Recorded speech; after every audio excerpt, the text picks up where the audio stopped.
Mensaje de la Conferencia General de 1895, sermón número 21, llenos de toda la plenitud de Dios. A.T. Jones.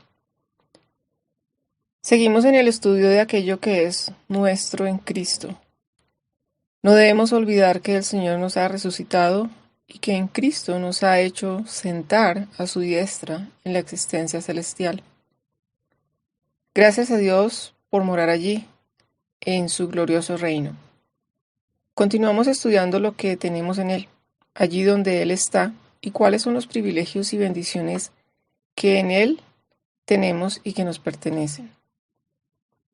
Esta tarde comenzamos el estudio en Efesios 2, 11, 12 y versículo 19. Leo, abro comillas. Por tanto, acordaos de que en otro tiempo vosotros, los gentiles, en cuanto a la carne, erais llamados sin circuncisión por la llamada circuncisión hecha con mano en la carne. En aquel tiempo estabais sin Cristo, alejados de la ciudadanía de Israel y ajenos a los pactos de la promesa, sin esperanza y sin Dios en el mundo. Versículo 19. Por eso ya no sois extranjeros ni forasteros, sino conciudadanos de los santos y miembros de la familia de Dios. Cierro comillas. Se nos ha cambiado radicalmente de lugar y condición. Me alegra que así sea. Todo se realiza en Cristo. Ese cambio en nosotros tiene lugar en Cristo, puesto que Él es nuestra paz. Efesios 2:14 dice, leo, abro comillas. Pero ahora en Cristo Jesús, vosotros que en otro tiempo estabais lejos, habéis sido hechos cercanos por la sangre de Cristo. Él es nuestra paz, de que ambos, Dios y nosotros, hizo uno, derribando la pared intermedia de separación, aboliendo en su carne las enemistades, para crear en sí mismo de los dos un solo y nuevo hombre, haciendo la paz, porque por medio de él, los unos y los otros, ustedes que estaban lejos y los que estaban cerca, tenemos entrada por un mismo espíritu al Padre. Por eso, porque en Él tenemos acceso al Padre, ya no sois extranjeros ni forasteros, sino conciudadanos de los santos y miembros de la familia de Dios. Cierro comillas. En Cristo no somos ya más extranjeros ni forasteros, ni siquiera somos huéspedes. Nuestra relación es más próxima que esa. Leemos en Efesios 2:19. Ya no sois extranjeros ni forasteros, sino conciudadanos de los santos y miembros de la familia de Dios. Un huésped visitante no pertenece a la familia. Es bienvenido, pero viene y se va. En contraste con el que pertenece a la familia, viene y se queda. No viene como un huésped visitante, sino como el que pertenece a la casa o a la familia. Hasta aquí el texto presenta el contraste entre lo que fuimos y lo que somos, pero hay otros pasajes que nos acercan todavía más. En Gálatas 4, comenzando con el versículo 1, podemos ver la diferencia. Leo, abro comillas. Entre tanto que el heredero es niño, en nada difiere del esclavo, aunque es señor de todo, sino que está bajo tutores y administradores hasta el tiempo señalado por el Padre. Así también nosotros, cuando éramos niños, estábamos en esclavitud bajo los rudimentos del mundo. Pero cuando vino el cumplimiento del tiempo, Dios envió a su Hijo, nacido de mujer y nacido bajo la ley, para redimir a los que estaban bajo la ley, a fin de que recibiéramos la adopción de hijos. Por cuanto sois hijos, Dios envió a nuestros corazones el Espíritu de su Hijo, el cual clama, Abba Padre. Así que ya no eres esclavo, cierro comillas. No estamos en la casa como esclavos. Somos siervos de Dios, eso es cierto, y rendimos servicio al Señor. Pero lo que ahora estamos considerando es nuestra relación con Dios y el lugar que nos asigna en la familia. El Señor nos concede una relación consigo mismo más cercana que la de un siervo en una casa. No estamos en la familia celestial como siervos, sino como hijos. Así que ya no eres esclavo, sino hijo, y si hijo, también heredero de Dios por medio de Cristo. La noción que aquí se nos da es la de hijo, incluso la de hijo único. Todas las propiedades incluidas en la herencia pasarán de los padres a él de forma natural. Ahora bien, siendo todavía niño, está sujeto a tutores y administradores, y se le guía y educa de acuerdo con la voluntad del padre, hasta haber alcanzado una edad en la que éste lo llame a una relación más íntima con él en los asuntos de la familia y en los negocios y en los asuntos de Estado. Mientras que el heredero permanece en su niñez, nada debe de los asuntos y negocios del Estado, nada debe saber. Tiene otras cosas que aprender antes de ser llevado a esa relación más próxima con su padre. Pero una vez que ha recibido la preparación que su padre dispuso y una vez que ha alcanzado la edad adecuada, el propio padre lo trae a una relación más cercana consigo mismo, comunicándole todo lo relativo a sus negocios. Puede hacerlo participante en el negocio, permitiéndole que administre junto a él. Consideremos ahora Juan 15, del 13 al 15. Es Cristo quien habla. Leo, abro comillas. Nadie tiene mayor amor que este, que uno ponga su vida por sus amigos. Vosotros sois mis amigos si hacéis lo que yo os mando. Ya no os llamaré siervos. Cierro comillas. En Juan 8:35 la Biblia dice, abro comillas, el esclavo no queda en la casa para siempre, el hijo sí queda para siempre. Cierro comillas. Existe una buena razón por la que Jesús ya no nos llama siervos. Hemos de morar en su casa por siempre. Pertenecemos a ella, allí está nuestro lugar. Ya no nos llama, o ya no os llamaré siervos, os llamo hijos, pues el hijo permanece en la casa para siempre. Anteriormente fuimos extranjeros y forasteros. Nos hizo más cercanos que a un huésped, y mucho más que a un extranjero. Y nos hizo más cercanos incluso que a un siervo, quien puede esperar permanecer en la casa por tanto tiempo como viva. Nos hizo aún más cercanos que al niño heredero que espera hasta alcanzar la edad viril. Nos acerca mucho más, hasta la categoría de amigos e hijos en edad de posesión, trayéndonos a los concilios que él mismo preside como dueño y cabeza de toda la propiedad. Leamos el resto del versículo. Ya no os llamaré siervos, porque el siervo no sabe lo que hace su señor, pero os he llamado amigos. No nos llama siervos, pues un siervo ignora lo que hace su amo. Nos llama amigos, pues no nos excluye de nada. Jesús dice, no os llamo siervos, puesto que un siervo no sabe lo que hace su amo. Os llamo de otra forma, os llamo amigos. ¿Por qué? Porque todas las cosas que oí de mi Padre os las he dado a conocer. ¿Ven cómo es su propósito el traernos hasta los propios concilios de su casa? No tiene secretos hacia nosotros. No es su propósito el ocultarnos nada. Ahora bien, eso no significa que vaya a hacérnoslo saber todo en un solo día. No puede hacer eso, pues carecemos de la capacidad para asimilarlo en tales condiciones. Pero permanece su afirmación de habernos manifestado todas las cosas que oyó de su Padre.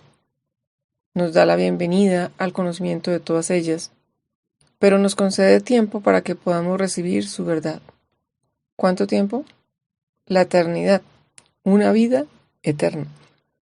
Le respondemos, adelante Señor, tómate el tiempo que dispongas, haznos saber tu voluntad. Estamos deseosos de aprender de ti. Volvamos ahora a Efesios. Leamos en el capítulo 1 los versículos del 3 al 9. Leo, abro comillas. Bendito sea el Dios y Padre de nuestro Señor Jesucristo, que nos bendijo con toda bendición espiritual en los lugares celestiales en Cristo, según nos escogió en Él antes de la fundación del mundo, para que fuéramos santos y sin mancha delante de Él. Por su amor, nos predestinó para ser adoptados hijos suyos por medio de Jesucristo, según el puro afecto de su voluntad, para alabanza de la gloria de su gracia, por la cual nos hizo aceptos en el amado. En Él tenemos redención por su sangre, el perdón de pecados según las riquezas de su gracia, que hizo sobreabundar para con nosotros en toda sabiduría e inteligencia. Él nos dio a conocer el misterio de su voluntad según su beneplácito, el cual se había propuesto en sí mismo. Cierro comillas. Nos dio a conocer el misterio de su voluntad. Misterio tiene el significado de algo oculto, encubierto, secreto. Pero queremos profundizar y descubrir de qué secreto se trata. José de Arimatea era un discípulo del Señor, pero lo era secretamente, por temor a los judíos. Toda familia posee sus secretos, pertenecen exclusivamente a aquel hogar. El extraño no tiene acceso a ellos. El visitante puede ir y venir, pero no le es dado acceso, o no le es dado a conocer las intimidades de la familia. Son esos secretos entre esposos, esposa e hijos, aquello que concierne de forma particular a la familia y que está contenido dentro de ese sagrado círculo. Pues bien, Jesús nos ha traído a su hogar y nos ha hecho conocer los secretos de su voluntad, las intimidades de su hogar celestial.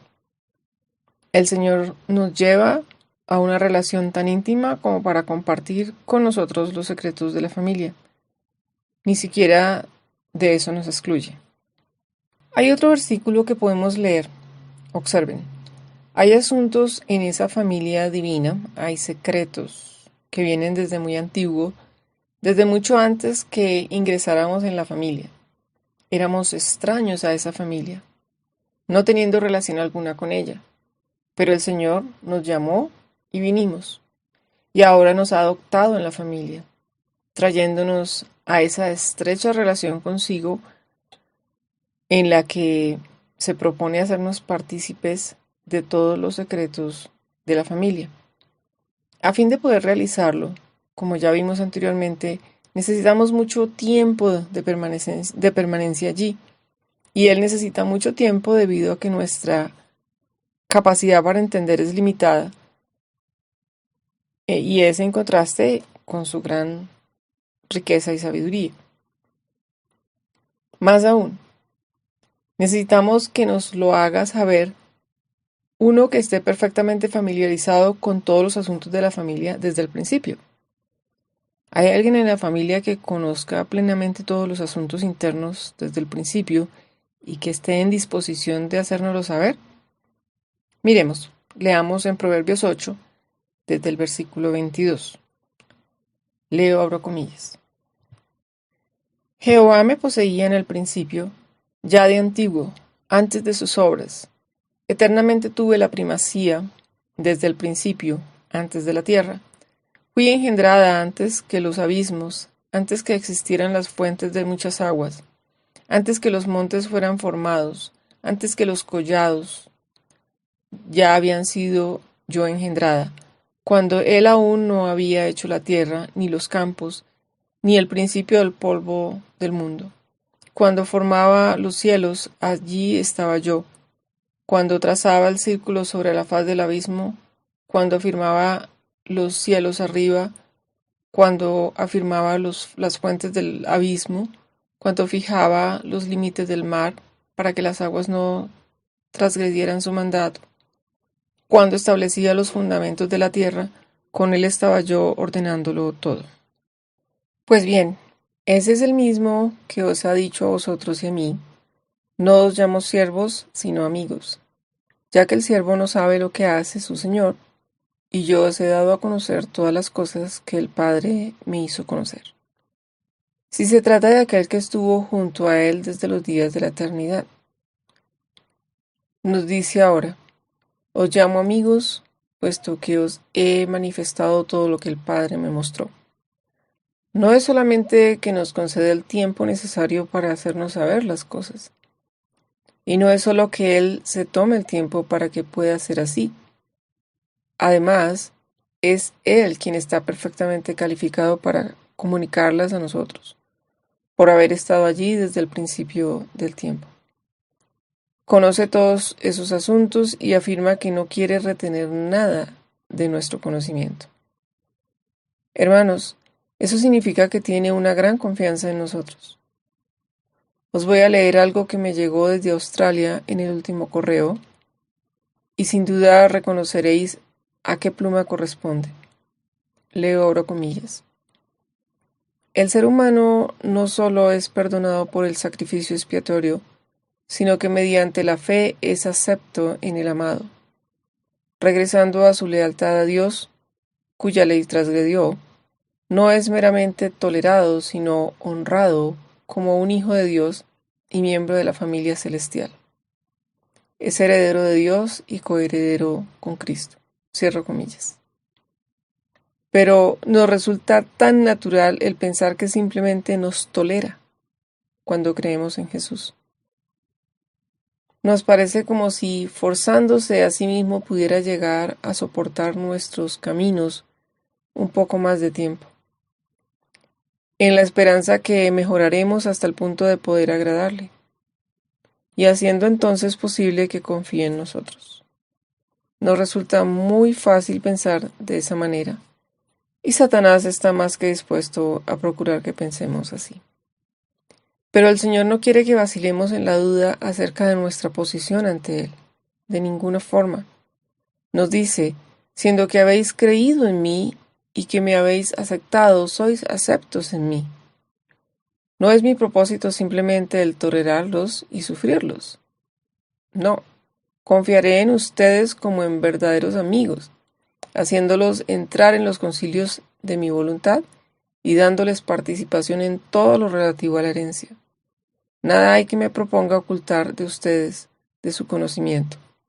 Eso es confianza. He oído a algunos expresar cuán agradecidos están por la confianza que tienen en el Señor. Nada tengo que objetar a ello, pero el que yo tenga confianza en un ser humano como el Señor no tiene nada de meritorio, ni me hace digno de alabanza alguna. No hay nada de jactarse, teniendo en cuenta quién soy yo y quién es Él. Pero en contraste, es absolutamente admirable que el Señor ponga en mí su confianza. Eso es maravilloso, a la vista de lo que Él es y de lo que fui yo. El que Él me enaltezca y me haga saber claramente lo que se propone hacer conmigo, cuán estrechamente me trae hasta sí y cuánta confianza pone en mí. Eso sí que es extraordinario. Se lo vea de la forma que sea, el hecho de que Dios confíe en mí es algo grandioso, algo que me hace estarle infinitamente y continuamente agradecido.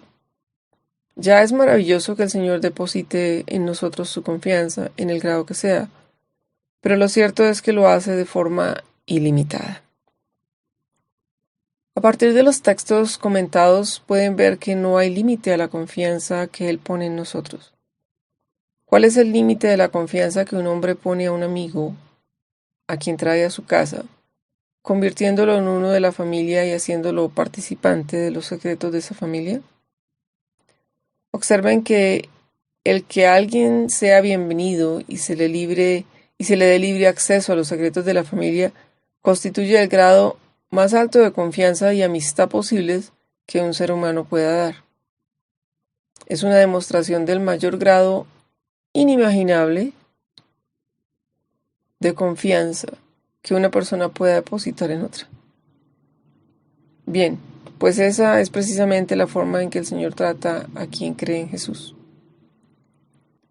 La persona puede traicionar esa confianza sagrada, pero eso no altera el hecho de que se confió en ella de forma ilimitada. Así pues, podemos fallar en apreciar la confianza que Dios ha puesto en nosotros. El hombre puede ciertamente traicionar esa confianza sagrada, pero el punto a destacar es que Dios no pregunta si vamos o no a proceder así. No nos trata con esa sospecha y desconfianza. No es simplemente que nos tolere. No. Dice, venid a mí. Eres acepto en el amado. Confío en ti. Ven, seamos amigos. Ven a casa. Esta es tu casa. Siéntate a la mesa y come en ella.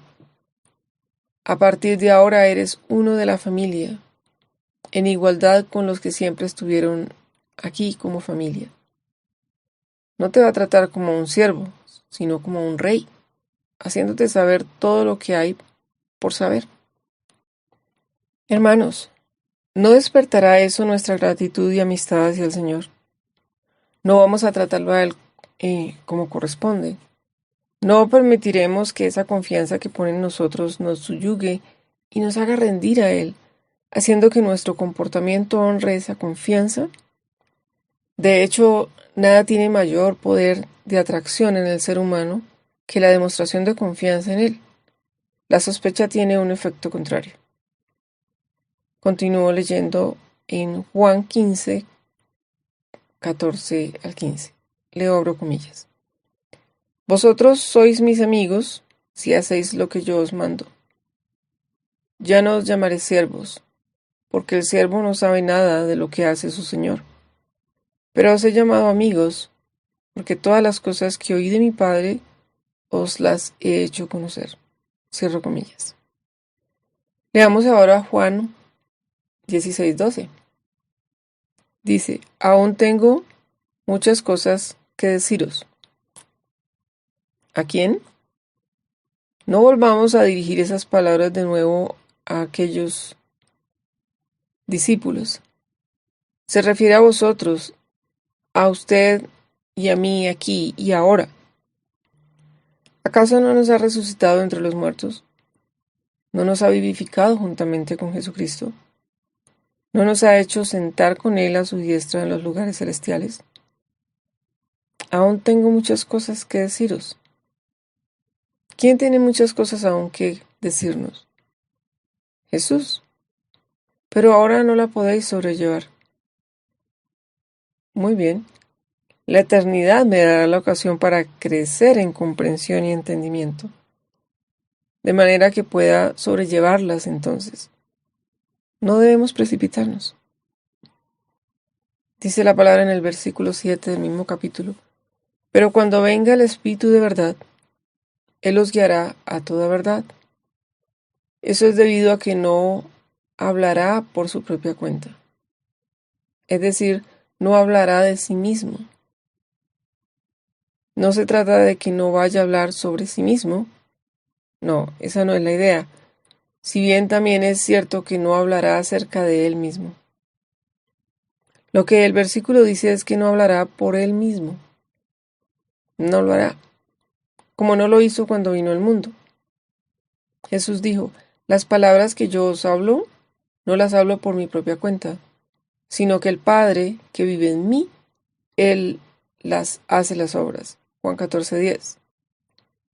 Yo no he hablado por mi propia cuenta. El Padre que me envió, Él me dio mandamiento de lo que he de decir y de lo que he de hablar. Juan 12:49. Y de igual forma en que Jesús no habló por sí mismo, sino que habló lo que oyó del Padre, el Espíritu Santo tampoco habla por sí mismo, sino que habla aquello que oye. Abro comillas. No hablará por su propia cuenta, sino que hablará todo lo que oiga y os hará saber las cosas que habrán de venir. Cierro comillas. Bien, somos de la familia celestial. Jesús es quien ha estado en la familia desde el principio y hemos sido puestos a su cuidado.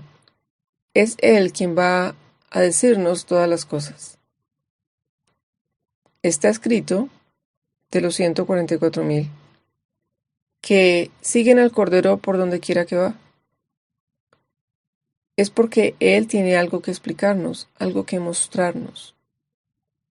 Nos envía el Espíritu Santo como su representante trayéndonos con Él su propia presencia personal, a fin de poder revelarnos esas cosas, a fin de comunicarnos lo que tiene que decirnos.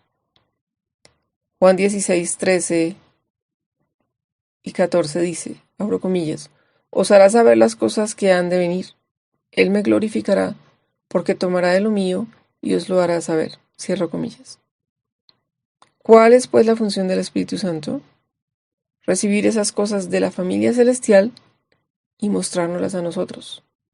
Seguimos leyendo. Abro comillas. Todo lo que tiene el Padre es mío. Por eso dije que tomará de lo mío y os lo hará saber. Cierro comillas. ¿Cuál es la razón por la cual Jesús dice tomará de lo suyo y nos lo haría saber? Porque todo lo que tiene el Padre es mío, y por eso dije que tomará de lo mío y os lo hará saber. ¿Cuántas cosas hay que el Espíritu Santo nos tenga que hacer saber? Todas. Todo lo que tiene. ¿Quién?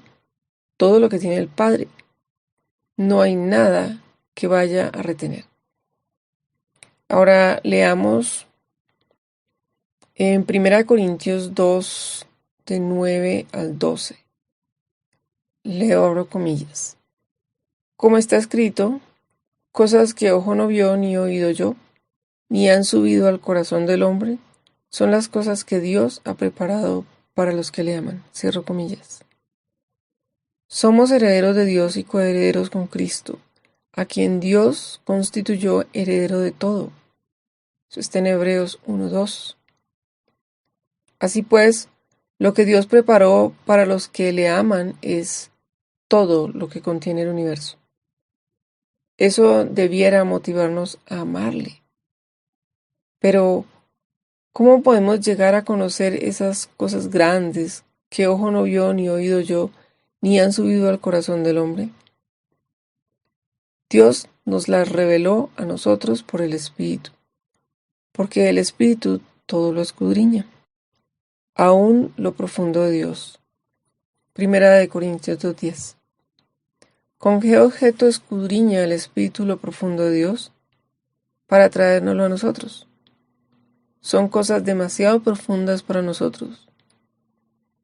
Si el Señor nos dijera, entrad aquí y encontrad por vosotros mismos todo lo que hay, nunca lo hallaríamos.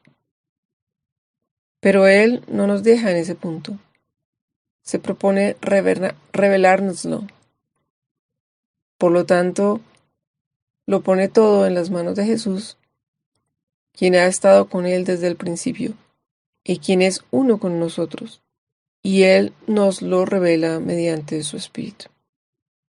Continuamos leyendo en Corintios, abro comillas. Porque ¿quién de entre los hombres conoce las cosas del hombre, sino el Espíritu del hombre que está en él? Del mismo modo, nadie conoce las cosas de Dios, sino el Espíritu de Dios. Y nosotros no hemos recibido el Espíritu del mundo, sino el Espíritu que proviene de Dios, para que sepamos lo que Dios nos ha concedido. Versículos 11 y 12. Cierro comillas. Observen, dice que lo hemos recibido. Agradezcámosle por ello. El otro día leí en el testimonio de Jesús que algunos están esperando un tiempo futuro en el que haya de derramarse el Espíritu Santo, cuando en realidad ese tiempo es ahora. Es ahora cuando se espera que lo pidamos y lo recibamos. Leo en el Evangelismo, página 508, abro comillas. El descenso del Espíritu Santo sobre la Iglesia es esperado como si se tratara de un asunto del futuro, pero es el privilegio de la Iglesia tenerlo ahora mismo. Búsquenlo, oren por él y crean en él. Cierro comillas. Nos dice, recíbanlo, recibid el Espíritu Santo. Como me envió el Padre, a mí también yo os lo envío. Juan 20, 21 y 22. Hemos recibido el Espíritu que proviene de Dios. ¿No nos hemos entregado a Él? ¿No nos hemos dado completamente a Él? ¿No hemos abierto nuestros corazones para recibir la mente de Jesucristo a fin de conocer al que es la verdad y estar en aquel que es la verdad, en su Hijo Jesucristo? Él es el Dios verdadero y es vida eterna. Siendo así, es decir, por cuanto sois hijos, Dios envió a vuestros corazones el Espíritu de su Hijo. Gálatas 4:6. Dios ya lo ha enviado. Así lo afirma. Por lo tanto, démosle gracias porque así sea y recibamos el Espíritu Santo. Recíbanlo con agradecimiento y permitan que el Espíritu los utilice en lugar de permanecer a la expectativa de alguna manifestación externa prodigiosa que nos proporcione ese sentimiento que creemos necesitar para poder afirmar: ahora tengo el Espíritu de Dios, ahora puedo hacer grandes cosas. Nunca os llegará de esa manera. Si el Espíritu Santo se hubiera derramar esta noche sobre nosotros como lo hizo en Pentecostés, quien albergue la idea que acabo de expresar no recibirá nada de él. Hemos de revolucionar nuestras expectativas sobre el particular y abandonar toda idea relativa a una demostración externa que podamos apreciar con nuestros ojos o que nos proporcione el sentimiento tangible por el que podamos saber que tenemos el Espíritu de Dios, sintiéndonos entonces capaces de hacer grandes cosas. Dios ha pronunciado la palabra, ha hecho la promesa, nos ha resucitado y nos ha hecho sentar a su diestra en Cristo Jesús. Y ahora nos dice: todo está a vuestra disposición y el Espíritu está ahí para mostrárnoslo todo y decirnos todo lo que debemos hacer. ¿Qué más podemos pedirle? ¿Qué más podemos pedir a quien nos ha mostrado su mente y disposición a que tengamos ahora el Espíritu de Dios? El cielo está deseoso de conocerlo. ¿Qué se requiere para que nos sea otorgado? Buscad, orad por él, creed en él. Si hacemos así, nada habrá que lo impida. Tras haber procedido así, todo cuanto nos pide es recibir el Espíritu Santo. Nos dice cómo recibirlo. Hemos de pedirlo, orar por él y creer en él. Y el que cree, recibe. Si pedimos conforme a su voluntad, él nos oye. Y si sabemos que nos oye, sabemos que tenemos lo que hemos pedido. El Espíritu de Dios nos está conduciendo. El Señor nos ha conducido a su verdad. Mediante ella nos ha elevado a alturas que nunca antes conocimos. ¿Con qué objeto nos ha elevado de ese modo? Nos ha mostrado lo que es esencial y lo que ha hecho para que abandonemos por siempre al mundo y a todo lo que no sea de Dios. Renunciad a todos los planes y programas, a todo aquello que haya podido ocupar antes vuestra mente. Sed vacíos del yo, del mundo, de todo y recibid a Dios. No os atéis a nada que no sea Dios. Entonces estaremos en Jesucristo a la diestra de Dios, y se abre ante nosotros todo el universo por la eternidad. Nos es dado el Espíritu de Dios para enseñarnos todas esas cosas y para dar a conocer los misterios de Dios a todo aquel que cree. Leo abro comillas. Y nosotros no hemos recibido el Espíritu del mundo, sino el Espíritu que proviene de Dios, para que sepamos lo que Dios nos ha concedido. Cierro comillas. Hagamos nuestro ese texto. Tomémoslo como nuestro texto de agradecimiento, como nuestra oración en la que digamos amén. Leamos Efesios 3, 14, 21. Leo abro comillas. Por esta causa doblo mis rodillas ante el Padre de nuestro Señor Jesucristo. ¿Lo haremos? De quien toma nombre toda la familia en los cielos y en la tierra. Que habite Cristo por la fe en nuestros corazones, a fin de que, arraigados y cimentados en amor, seáis plenamente capaces de comprender con todos los santos cuál es la anchura, la longitud, la profundidad y la altura. Cierro comillas. ¿Con qué objeto? A fin de que podamos conocer lo que nos ha dado, para que podamos comprender, asirnos, aferrarnos y gozarnos por siempre en todo aquello que nos ha dado gratuitamente en Cristo. Continúo leyendo, abro comillas. Y de conocer el amor de Cristo, que excede a todo conocimiento, para que seáis llenos de toda la plenitud de Dios, y aquel que es poderoso para hacer todas las cosas mucho más abundantemente de lo que pedimos o entendemos, según el poder que actúa en nosotros. A Él sea la gloria en la Iglesia de Cristo Jesús, en la Iglesia de Cristo Jesús, por todas las edades, por los siglos de los siglos. Amén. Digamos todos siempre amén.